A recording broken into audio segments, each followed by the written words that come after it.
त्याची कधी नव्हती एखादा हिंदी चित्रपट लागायचा. पण दर शनिवारी तो चित्र पाहण्याचा एक वेगळा आनंद होता त्या काळामध्ये. मांडी घालून म्हणजे असं की तो काळ असो 76-77चा किंवा त्याच्यानंतर त्यांची ते त्या शाळेमध्ये होतेच. आम्ही 75ला मॅट्रिक झालो. जुनी 11वी होती त्यावेळी.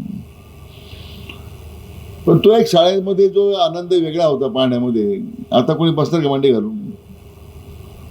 आता तर इथं आपण इतकं सुंदर व्यवस्था झालेली आहे सिनेप्लेक्समध्ये. आम्हाला असं वाटलं की इथेच थांबून राहावं. अप्रतिम साऊंड सिस्टीम आहे डॉल्बीची. किंवा आता तंत्रज्ञान बदललंय, त्याचा उल्लेख माननीय आशिष शेलार साहेबांनी केला.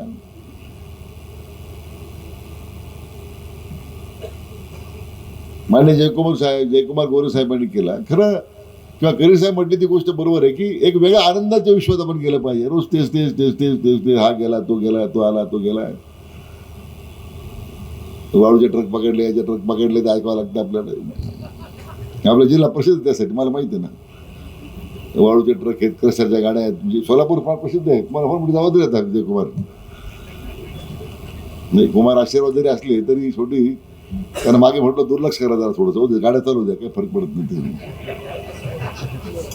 आपले लोक आहे सगळे.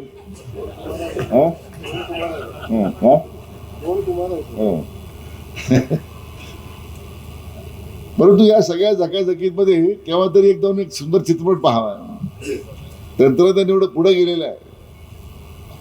त्याचा उल्लेख शेलार साहेब म्हटले की आर्टिफिशियल इंटेलिजन्सच्या माध्यमातून एक सगळं विश्वास बदललेला आहे. आणि त्यानिमित्तानं हे जुन्या काळच्या सगळ्या कल्पना ज्या होत्या थिएटरच्या वगैरे सगळ्या संपलेल्या